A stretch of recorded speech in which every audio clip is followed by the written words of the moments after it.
Tere, head podcasti kuulajad ja vaatajad. Järjekordne Raplamaa podcast läheb nüüd eetrisse. Suviselt räägime siin toredate inimestega lõbusas võtmes, pigem tutvustame nende elu, mis nad teevad ja kuidas nende elu tegelikult käib. Täna jälle järgmine külaline, kes põhimõtteliselt võib teha Michelini tärni väärilist kastet eelmisel õhtul ja järgmisel õhtul siis kihutab ralliautoga 150 kilti tunnis või 160 või 170. Ants Uustalu, tervist! Tere Ott ja tere teised ka! Palju välja oled venitanud siis sealt ralliautust? No ikka üle 200. Ikka üle 200, jah. Pliidis ja ahjus on ka 200 kraadi, eks auto ei saa nagu väiks lahem olla. Jah, okei, rallist jõuame veel rääkida, aga mis kala see Jaapani stiilis kala on? Kuna ma vaatasin su seda sotsiaalmeediat, hakkad seal pakkuda inimestele mingit Jaapani stiilis kala, mis see on? Jaa, see on selline äge asi, et see soolasus ja maitseaineid õõrutakse läbi kalanaha sinna sisse ja pannakse tervelt kuivama ja kõht siis tehakse lahti, sinna pannakse tikud vahele ja meil on suke äge dry aged cup, mis siis 5 päevaga kuivatab ära sellise 2,5 kilose kala, sellest teeb alles umbes 2 kilo ja ülihea on seda süüa, et tekstuur on hoopis teistsugune, maitse on mõnus, seda võib praadida, grillida, toorelt süüa, et väga lahe asi ja sellel on hull minek, et ei jõua järgi, ma arvan, et järjekord on mingi augusti lõpuni praegu. Mis kala see on siis? Tuleb Pähklasest, tuleb Saaremaalt, tuleb meil forell ja seda võib kõikide kaladega teha, no muidugi lestaga pole mõtet teha, see on juba kuivenda, aga mingi vähe rasvasem kalas, sellega saab teha ja see on nagu hitiks läinud jah, et praegu, just praegu hetkel, enne kui saade hakkas, vaatasime natuke, eile tegime ühe video, et pange kõik tellimised nüüd ikkagi sinna e-maili, et me ei jõua neid sotsiaalmeediast taga ajada ja no see üle enam ei mahugi sinna postkasti. Ma vaatasin sealt kommentaari, et esimene oli kohe kommenteerinud, et tere sooviks siit tellida. Et on, aga ei, me haldame neid masse ja 20 kala saab korraga ja selle tegevuseks on siis 14 päeva, on 7 päeva soolas ja no ütleme 14-13 päeva, 7 päeva soolas ja 5 päeva siis kapis, nii et kapp teeb head tööd ja soolasusega saan ka tegelikult, kui on väiksemad kalad, siis on 6 päeva soolas, aga ei, pullvärk. Kui pullivärki seal juhtub sul ja kogu aeg, seal ööbiku Facebookis saab näha seda asja. Kuidas siis restorani pidamine tänapäeval tundub? Sõber tuleb, ütleb, et kuule, ma siin plaanin restorani avada, siis ütled talle palju õnne või siis irooniliselt, kuule palju õnne sulle siis? Avada ikka võib, kinnise valta panna. Aga ei, selles suhtes on Eestis ikka väga raske üldse midagi teha, et ülikahju.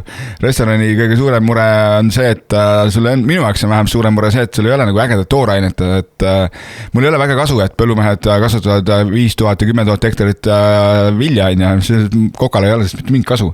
Et meil ei ole nagu ägedat toorainet, seda väiksed sellised aednikud ja sellised potipõllumajandused on kõik kinni pand ja riik kahjuks ei soosi ka seda, vaid pigem teeb kogu aeg siin reeglid juurde nagu näha, et ei tohi silti tee peale panna ja siis ei tohi see aialapp väga suureks minna ja tegelikult peaks riik just toetama selliseid asju, et kui inimesed elavad maal, nad käivad näiteks 8-5 tööl ja neil on aialapp on, et pigem nad peaks toetama seda, et sealt tuleks nagu sellist ja see on ka toidu julgeolek, mitte niisama nagu, et kokal on vahe toore, see on ka toidu julgeolek, et vanasti olid keldris olid mingid sealihad ja mingid soolasilk oli ja kõik köögivilju oli, täna pole nagu keldriki enam, et kahju, see on nagu kahju ja restorani pidamises juures on see, et noh, ütleme, et kui vanasti nagu oli järjekorda ukse taga, nüüd on uks on, aga järjekorda pole.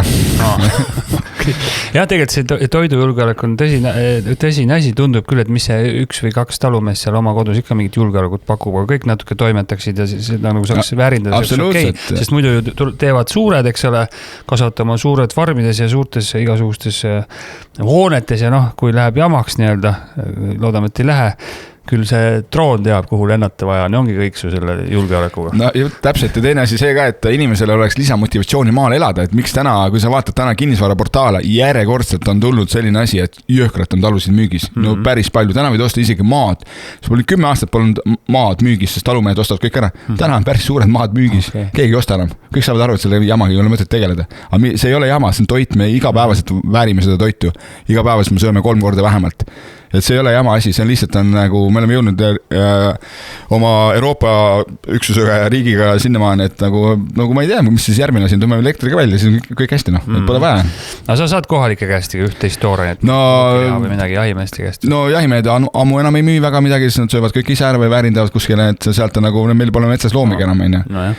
Vanasti olid mul hommikul ärkasid üles, oli 16-18 kits, olid ümber põllu, seal ümber maja käisid, põder haigutas vasikaga seal sauna ääres ja täna pole kedagi, on ju. Tulevad ainult hundid ja ilvesed ja rebased, on ju. Ja varsti hakkab neid ka sööma, aga siin palju enam ei lähe, on ju. Ja no selles suhtes on nagu karm, et ise saab jah, metsas saab praegu jälle seenaaega, on ju. Käime siin seenelüst üle käisin, sain jälle mingi 3 suurt ämbritäit, et et siis ongi seeni põhimõtteliselt, sellised ilusad romantilised ajad on möödas, et näe, sain siin naabri Kalevi ja siin tükki liha ja siit tõin seda ja no ma just olen alati rääkinud seda, et enne Covidit, kui oli normaalne maailm, ma sõitsin iga nädal umbes 100-120 kilomeetrit oma isikliku autoga mööda külavaheteid, kruusatee peal käisingi seal Kalevi juures, võtsin sealt pardimune ja siis käisin mingi Anna juurest, võtsin sealt piima ja niimoodi sõitsin ja rääkisin juttu ja neil oli ka tore, et sai jälle natuke juttu puhuda ja siis ma kollektisin seda toorenet. Täna see on ainuke variant on see, et okei, poes justkui on, poe riiulid on asju täis, aga need asjad ei aita kokka nagu. Ma ei osta nagu valmis külmsuitsu forelli kuskilt Norrast, mis maksab mingi 45 € kilo, lähen selle koju, panen võileiva peale, siis pakun sulle ja küsin veel rohkem raha. See pole mingi kokandus, see on mingi nagu jama nagu.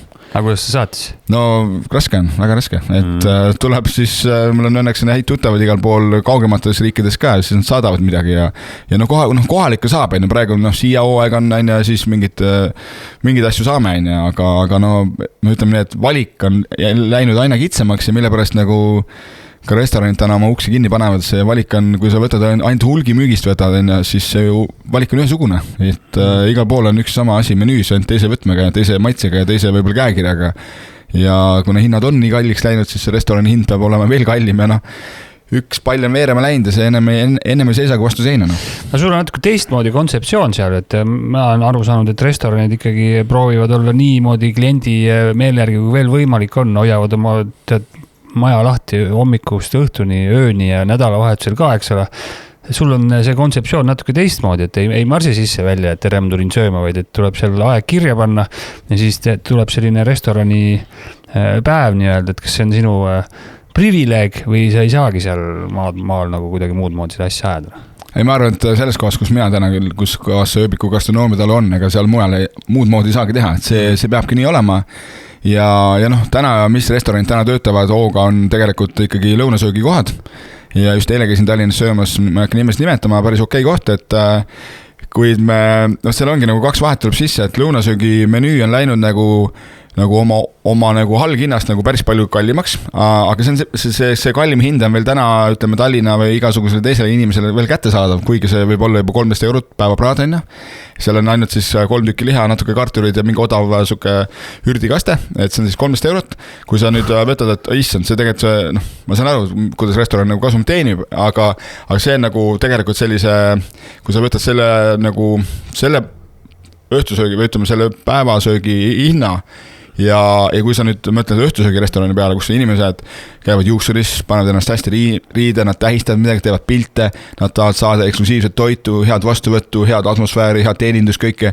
Ja siis sa korrutad nagu, mul on 5-käiguline, korrutad kas või see 13x5, siis on juba ammu üle läinud, aga mina ei paku selle kartulit ja 3 tükki liha, et meil on ikka natuke rohkem tööd, et me selleks, et ikka normaalne õhtusöök teha, meil on kokkadega, kütame seal ikkagi 12 tundi enne külalisi ja külalistega 4 tundi ja kui külalised ära lähevad, siis kütame 2-3 tundi veel koristus ka, nii et kuskilt peab see hind tulema, et aga ei, ma ei virise, et võin ka teha söökla üks päev põllumeestele. Pakun neil viljaterasid piimaga. Jah, ega tõesti, kui mõelda need siduhindade peale ka siin, siis on nagu üsna ikka soodne värk siuke hunnik süüa saada. Ja teine, see sul on elamus, sul on absoluutselt elamus, meil on täna 79 € on see nagu õhtusöök ja sul on elamus, sul on nagu joogi mõttes on elamus, on need jutud, mis me sinna räägime, me toome ju kõik oma veinid ise maale, meil on tänaseks juba üle 20 erineva veinimõisa, kõik need asjad, meil on teeme seal ringkäiku, maja ajalugu, see on ikka, see on õhtusöök nagu teater, nagu, et sa saad mingi elamus, lisaks toidule sa saad nagu tohutult palju muid asju ka ja lisaks on, kus sa ise oskad kaasa rääkida ja enamus inimesed oskavad kaasa rääkida ja kõik muud maailma asjad saame ka ära rääkida, see on nagu siuke pihinurk natukene. Vägev, kuule, kas seal restorani maailmas on ka mingi moed või? Moevoolud või? On ikka, moesöögid. On ikka moed, et alati kõik see nii-öelda hospitality on üks suur mood. Aga mingi toit näiteks on moes või praegu või ei ole või seda ei saa kuidagi või mõni toit on lihtsalt moes kuradi moe pärast, et on populaarne sellepärast, et on moes, aga suuremasi sööki ära. Päris nii ei saa ütelda, seal on mingid toidud, mis on klassikalised, a la Caesar salatit, see ei lähe vist kunagi ära, ja igasugused tiramisud ja kõik muud asjad, need jäävad, noh, tänasest restoranis ütleme nii, et alates sellest Covidist siiamaani on nagu restoranid tiksunud koha peal.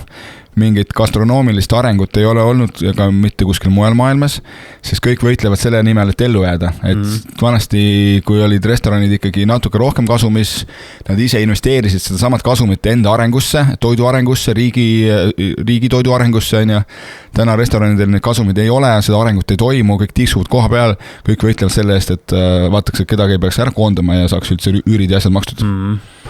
No võt, nii see asi siis on. Toidutee on ka siin, ma ei tea, kas valmis tehtud juba või pinnatakse alles või mis see Raplamaa toidutee on? Mingi toidutee meil on ja oleme ka seal sees ja meil olid siin, alles hiljuti olid mingid itaalised külas. Käisime nendega siis 3 päeva ringi vist ja lõpuõhtusöökul ööbikul ja vahepeal olime Tohis ja ilmselt kuskil hästi paljudes kohtades olime. Ja isest on nagu tore, et sukste asju tehakse ja mingid vilja need kannavad ja inimesel on võib-olla siis põhjust rohkem Raplamaale tulla, kui on selline tee juba ette loodud, et ta võtab siis need punktid ja hakkab siis käima, et minu puhul on see nagu üks asi, et ma ei ole kogu aeg lahti, et kui sa ikkagi sealt reede mööda sõidad ja justkui võiks olla kell 7 ja võiks Antsuurde minna, kui mul on mingi pulm või pidu, siis ma ei saa võõrad võtta, et mul on natuke suke privaatsem koht, aga teistele see kindlasti annab nagu rohkem juurde ja igas maakonnas on toidutee, miks mitte meil peab olema. Jah, see toidukultuur või restoranikultuur, ma ei tea, kus maal see Eestis see areng üldse on. Ega sina oled reisinud kõvasti, eks ole, just nimelt neid kohti silmas pidanud, et kuidas Eestis siis need kombed on või kuidas need kombed muutunud on, et siin kindlasti on inimesi, kes ütlevad, et restoranis on hirmus kallis süüa, samal ajal läheb kuhugi suvefestivalid ja ostab sealt 14 eurosid kokse ja friikartulit, nii et pole muret ka, eks ole, see on suhtumise küsimus, et kuidas see kultuur on paranenud? On läinud paremaks, Eestis tegelikult on ülihäid kokki, kes teevad ülihäid toite restoranides, Eesti restorani tase on tegelikult ülihea. Kahju on see, et lihtsalt mõned head on pidanud jälle kinni panema ennast, sellest on ülikahju, sellest ei olegi süüdi kokk, vahest on süüdi seal ütleme klientuur, kes ei oska seda hinnata ja teine pool on see, et omanikud, vaata, kui ütleme, restoran on ikkagi ütleme, äriettevõte, OÜ või AS, mis iganes, AS vist pole ühelegi muidugi veel, aga OÜ ta on ja kui seal on hästi, siis kui on kasumid on olemas ja omanikud saavad oma raha kätte ja see investeering, mis on sinna sisse pandud, see justkui tiksuks tagasi, on kõik hästi. Aga kui ühel hetkel seda enam ei tule, seda raha, mida sinna sisse on pandud, siis juhtub, et minnakse omavahel riidu ja siis kui riidu minnakse, siis kõik tahavad sealt välja minna, aga seda raha ikka pole, mida jagada. Ja siis juhtub igast imelikke asju ja siis need kokad, kes on sinna nagu palgatud, et nende nimi on justkui mängus ja nemad ise süüdi ei ole, kuigi see kontseptsioon oleks olnud ülihea, et vahest mõni restoran tahab rohkem sisse töötamist, mõni võtab aasta, mõni 2, mõni 3, mõni läheb kohe käima. Et see on jah, see teatritega, et mõni suudab luua teatri, mis on kohe full house ja mõni väntab 3 aastat mööda Eestimaad ja ei tule kedagi. Sul on vähemalt hea tiim ka seal, päris pikaajaline vist on, see on ka tähtis asi.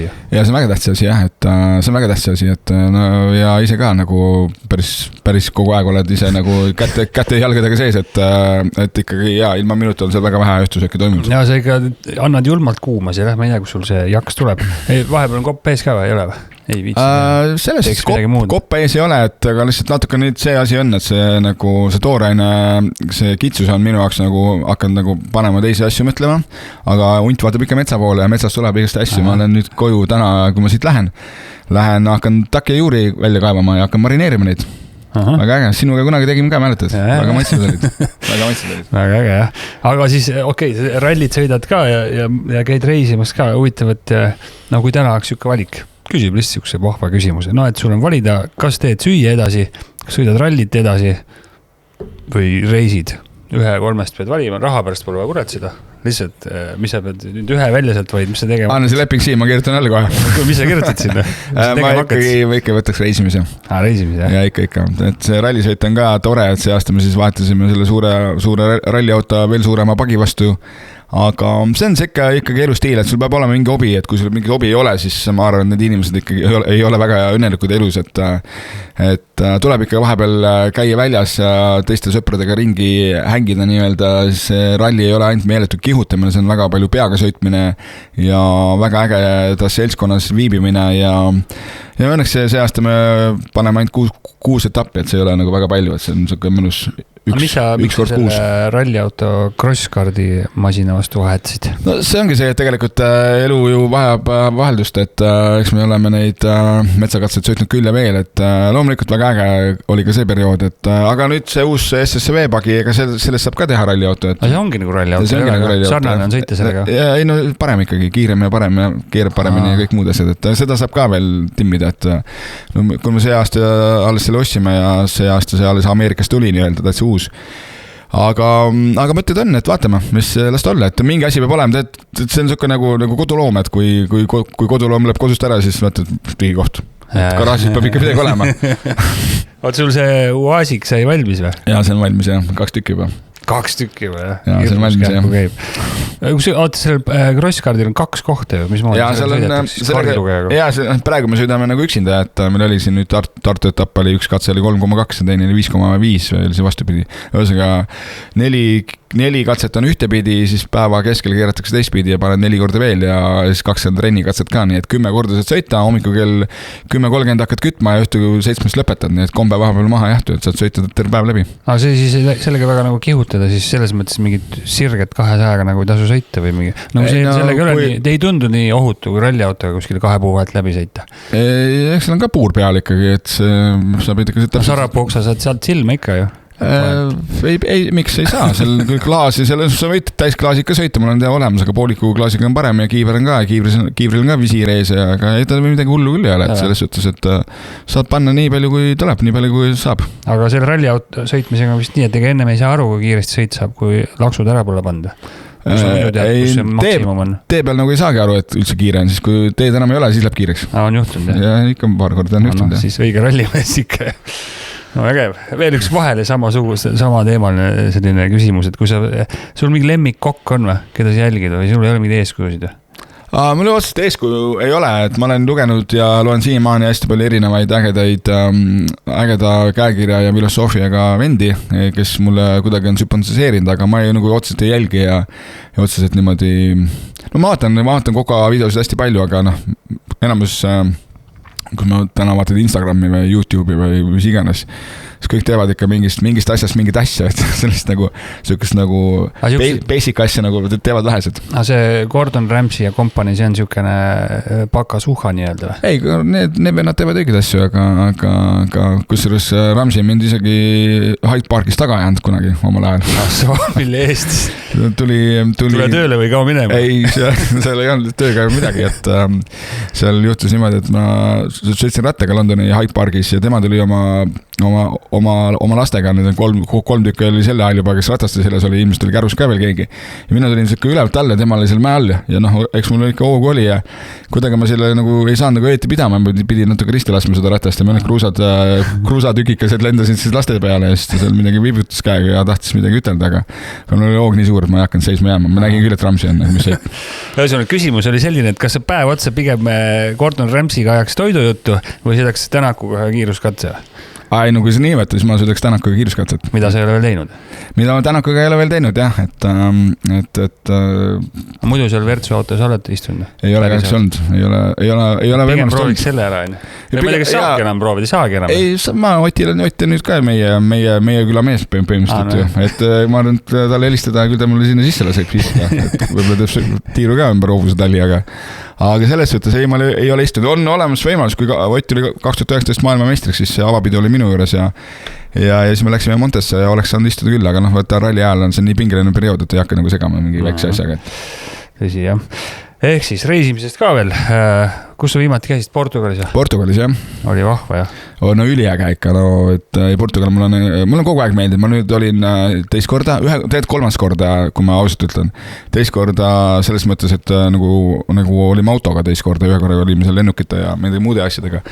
Ei, mulle Portugal meeldib, see rahvas on kuidagi mõnusam, hästi tore, et vaata, mis siin tuleb, kus toob, et et Portugal on target praegu. Ja sul silmad vilavad seal restoraniga nurgas ikka, vaatad, mis süüa pakkud. Sa oskad süüa ka normaalselt nautida üldse või sul on juba see professionaalne kretinism, et igalt poolt on vaja nokkida midagi välja või mõelda, mis seal nüüd sees oli või mis seal nüüd ei olnud või see pahasti või võiks nii olla või naa olla?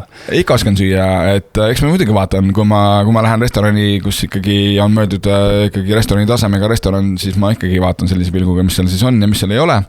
Aga muidu ma söön täitsa tavalist toitu ka ja Portugalis on tegelikult täna see koht, et seal on üli palju toorainet. Nad kogu see restorani hospitality business on seal natuke vanema generatsiooni käes.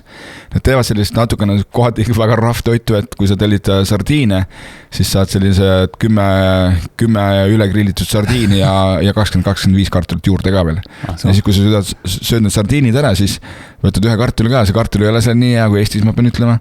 Siis tuleb ettekand, ütleb, et ütleme, sa lõpetad, kartulid on vaja ära süüa, ma ei viitsi süüa 20 kartulit, mul on nagu söönud küll, et mis teile meeldib meie kartul või? No mitte ei meeldi, aga lihtsalt on liiga palju, et miks te panete 25 kartulit 10 sardiini kohta, et pane 2 kartulit. Ja neil on suke nagu, nad ei mõtle seda kontseptsiooni kõik läbi, muidugi jällegi noored tulevad peale, noored teevad natuke fancymaid asju, aga Portugal on mõnus, Portugali inimesed ise on mõnus, et tahaks neid rohkem tunda, et vaatame, mis saab. Sa oled tagasiside mees ka restoranides või?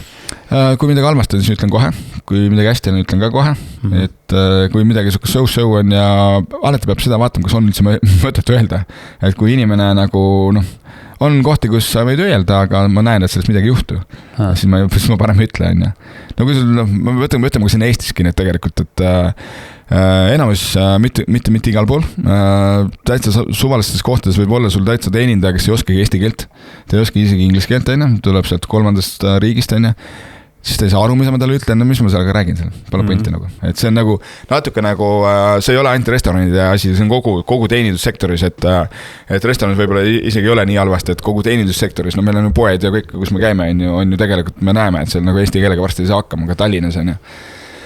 Et sellest on kahju jah, et siis need omanikud mõtlevad, issand üldse ei ole hästi, aga kui sa palkad omale ikkagi inimese, mul oli üks päev juhus suures kaubanduskeskuses, mul oli vaja ühte kreemi osta ja läksin sinna, täitsa eesti keeles küsisin, et ja 2 korda küsisin ja ta ei saanudki aru. No ja kui sa oled suures kaubanduskeskuses, sa oled omal teinud justkui nagu üli fancy poe, mille sisustus maksab võib-olla 200 000 on ju, ja siis võtad omal mingi nuia sinna nagu selles mõttes, on otseses mõttes mingi nuia teenindaja, kes ei saa eesti keelest aru, mis sa mõtled, su äri läheb hästi või? Et nagu palkame ikkagi inimese, kes nagu suudab suhelda nagu. Ja ongi kõik, ta on parem on seal nutitelefonis ja ta on viitsi suga tegeleda. Jah, mingi restorani pidaja seisukohalt oleks mul väga mugav näiteks, kui sinusugustel meestel oleks restorani minnes silt küljes, et see on ka nii-öelda tippkokk või teab asjast, et selline tagasiside on ju väga väärtuslik, et kui lihtsalt mingi Jüri või Mari ütleb, et toit on soolane, siis sa ei tea nüüd, nii väga ei saa tema arvamust pidada, aga kui sina ütled, siis ju ta siis on soolane. Või kas see on maitse asi, kas see toit on maitse asi või siis on ikkagi olemas halb maitse ja hea maitse ja mingi kvaliteet on ikkagi... Ei, ikkagi toit peab ikkagi olema hea, et see ei ole nagu maitse asi. See, kas seal kellelegi ei meeldi herned ja kellelegi ei meeldi punane paprika, see on nagu maitse asi, aga toit üldiselt võib ikka hea olla. Kui selles naljaks on see, et mul on nagu 2 korda juhtunud ööbiku ajaloos, mingi sool tuleb mingi sool hulgikaubast ja see on kuradi soolane. Ja ma ise seda ka veel üle maitse. Jaa, ma olen sellega täitsa puusse pannud ja pean tunnistama, et mul siin üks õhtusek läks üle nohatera, sõna otseses mõttes, et paned samamoodi, maitsestad nagu ikka, aga üks sool on lihtsalt soolasem kui teine. Ja sellega võid ära rikkuda nagu päris palju, et seal on nagu, see toitja läheb võib-olla väga soolaseks, aga see soolasus on täpselt sellise piiri peal, et ta rikub teised maitsed ära. Et see ei ole nagu, see on nagu halb ja seda on väga hea soolata igasugust kalasid ja kõik muid asju on selle soolaga hea teha, aga nagu toitu maitsestada sellega ei tohi, et see tuleb ära visata. Et restoranipidaja jaoks tähtis asi on see, et sul on kohad, kus sa kogu aeg mingi asju võtad, mitte ei käi jälle mingil nädalal kuskil küla pealt otsimas, et kus seda saab. Et pigem on turvaline, kui sa võtad kogu ühe pakkuja, kes sa tead, mis sa saad sealt.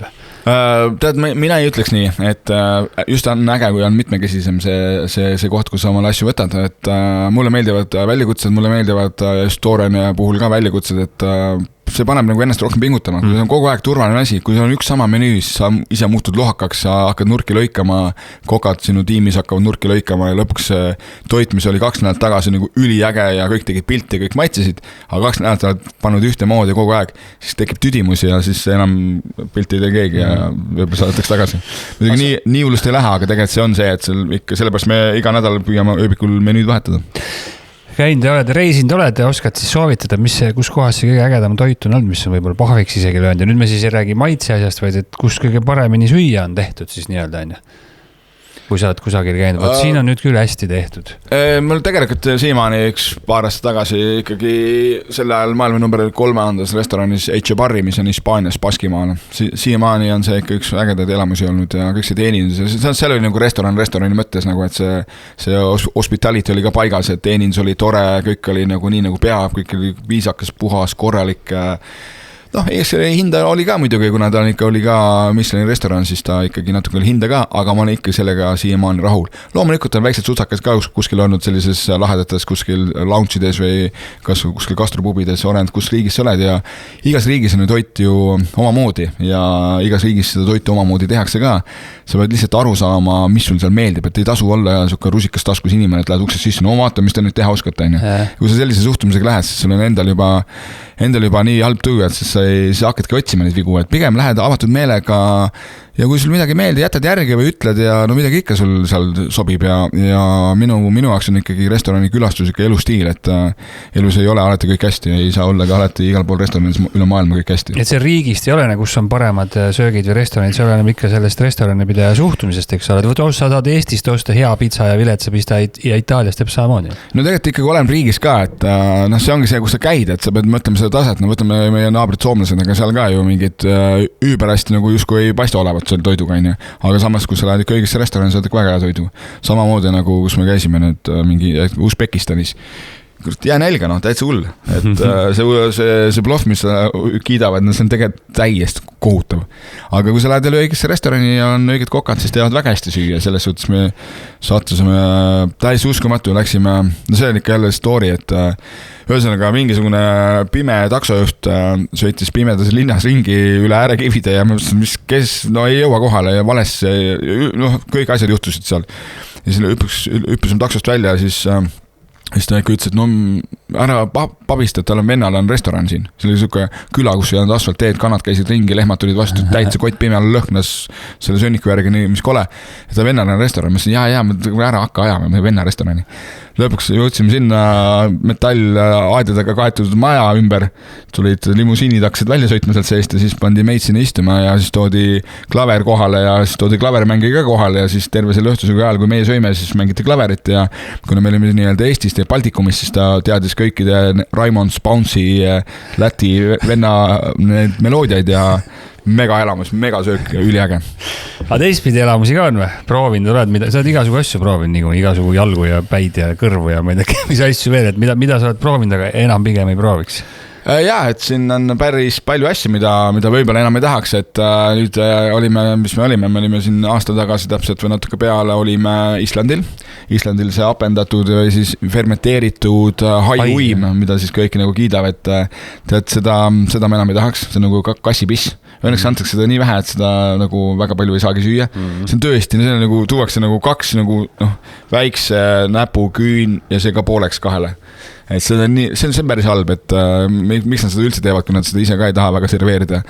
Ja siis on adujett, mida me oleme ka sinuga rääkinud, et see on üks prantsuse vorst, mida siis tehakse ühes kõige räigemast soolest, mida loomas võib olla. Ja seda väga ei puhastata, lükatakse haklea sisse ja keeratakse sõlme ja pannakse keema. Aga sa seda mädakala oled sööd? See on okei, seda mul kapis. Seda peab õigesti sööma. Ma iga päev seda ei söö, aga see on jumal okei. Mul on kapis juba aasta aega ja varsti hakkavad paukuma seal, peaks ennem ära tegema. Okei, aga mis praegu siis kapis on või kui täna küsida, et tahaks restosse tulla, siis mis süüa saab? Hea küsimus, teeme ikkagi seda Jaapani stiilis kalaga, seda me müüme palju, sellest me teeme sellised, ma ei saaks seda tatariks nimetada, aga ma lihtsalt annan sellised suured kuubikud, kus me siis teeme sinna vutimuna, mis tuleb meile endal Kuimetsa külast ja seal all on sibula pesto ja kõik muud asjad, ägedad asju. Siis on kindlasti mingisugune grillitud carpaccio, mis meil on siis kas veise välisvileest või pardist vahest, on ju. hetkel on meil pardikoib on menüüs Confina, siis meil on homme vist tuleb, meil on üks suurem grupp, tuleb tegelikult kanakintsu lihasteik, mis on huvitav, et selle kanakintsu osa koos nahaga, siis on all on see pisike koiva osa ka, tavaliselt seda lõigatakse ära, meie jätame selle alla, siis võtame kondi ära, jätame selle ka, see on ülimaitse ja selle paneme punase veini sooja ja teriyaki marinaadi ja grillime ära ja ta näebki välja nagu part, et paljud külalised on ütlenud, no on see pardimein, mis see on kana. No ma saan aru küll, ma ka part, ma soovisin palju juttu rääkida küll.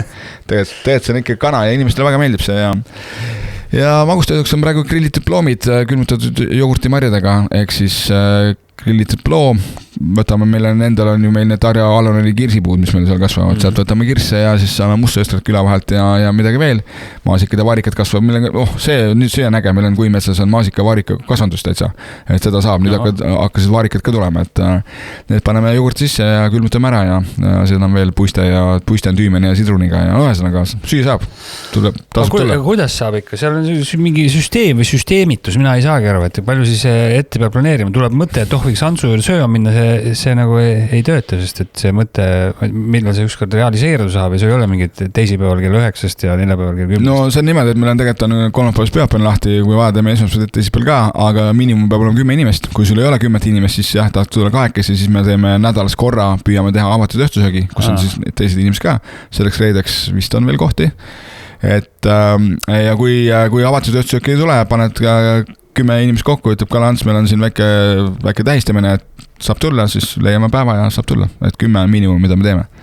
Ja 8 siis peab tulla nii palju kui on, et meil tegelikult need avatud õhtusööki meil tuleb, püüame nüüd teha ikkagi reedeti, nüüd see reede meil on küll üks suur konverents ja õhtul on ka maja täis, paar kohta vist on, aga järgmine reede kindlasti me teeme, vaatan ka, ülejärgmine reede teeme 7. augustil teeme avatud õhtusöögi. Ja soovitan kõigil minna restorani ja vaadata, mis menüüs on ja võib-olla meelega proovida seda, mida kunagi söönud ei ole või süüa pole tahtnud, siis see on hea koht, kus katsetada. Ma olen saanud Antsu juures igasuguseid toredaid asju süüa. Alates peedist kuni krevetini, mida ma muidu ei söö. Ja no peale seda ka nagu väga kuskil ei söö, aga seal oli nagu väga hea. Mulle alati sellised asjad teevad rõõmu ja üks päev tuli üks ka maailmarändur, kes on siin ja sealpool maailma elanud ja juhtus niimoodi, et kõikidel teistel oli pardikoiva konfii ja temal lihtsalt ei jätkunud, ta tuli viimasel hetkel ja kuna ma teda tundsin ka, ma mõtlesin, kus teen talle pardifileed, mis seal ikka, perega tulid, 4 käsi olid. Ja tegin neile pardifilee ja siis tuli välja, et see kutt vihkab pardifileed, ta oli nagu täiesti nagu, ta ei söö seda, aga ta kuna respekt oli nii suur minu vastu, ta ei hakanud mulle seda ütlema. Söö ära, ütles, et võt Ants, nüüd ma olen üks asi juures, mida ma jälle võin süüa. Ma ei ole kunagi kuskil mitte ühes, kes maailma otsas saanud nii head pardifileed, kui ma praegu sain. Jopes. Vägev. Ketšupid ka pakud toidu kõrval? On küsinud keegi? Ei ole küsinud ka ja mul polegi ausalt öeldes. Okei, selge pilt, sellega tõmbame kokku. Kuule, edu sulle siis ja uha rallitseid reisi ja tee süüa. Aitäh, et tulid. Aitäh teile, nägemist.